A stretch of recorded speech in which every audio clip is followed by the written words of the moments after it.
Deputy CM Pawan Kalyan Hyderabad పాత బస్తీపై అక్కడ నివసించే ముస్లింలపై వివాదాస్పద వ్యాఖ్యలు చేశారంటూ ఎంఐఎం పార్టీ నేతలు ట్విట్టర్ వేదికగా ట్వీట్స్ చేస్తున్నారు. మహారాష్ట్రలో 2 రోజుల పాటు పర్యటించిన పవన్ బల్లార్పూర్లో మహాయుతి కూటమి తరపున పోటీ చేస్తున్న బీజేపీ అభ్యర్థి సుధీర్ తరపున ప్రచారాన్ని నిర్వహించారు. ఈ సభలో మాట్లాడుతూ సనాతన ధర్మ పరిరక్షణ కోసం ఎన్డీఏ కూటమి కట్టుబడి ఉందని పవన్ కామెంట్స్ చేశారు.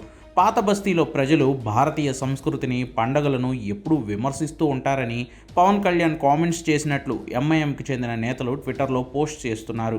ఈ వ్యాఖ్యలు పవన్ కళ్యాణ్ ముస్లింలను ఉద్దేశించి చేసినవే అంటూ పవన్పై చర్యలు తీసుకోవాలని కోరుతూ హైదరాబాద్ పోలీసులను ట్యాగ్ చేశారు ఎంఐఎం నేతలు. దీనిపై హైదరాబాద్ పోలీస్ కమిషనర్ కార్యాలయం స్పందించింది. ఈ విషయంలో ఎలా ప్రొసీడ్ అవ్వాలో, ఆంధ్రప్రదేశ్కు ఉప ముఖ్యమంత్రిగా ఉన్న పవన్ కళ్యాణ్పై ఎలాంటి చర్యలు తీసుకోవాలో లీగల్ ఒపీనియన్ తీసుకుంటున్నామని, ఆ తర్వాతే చర్యలు ఉంటాయని సిపి కార్యాలయం ట్వీట్ చేసింది.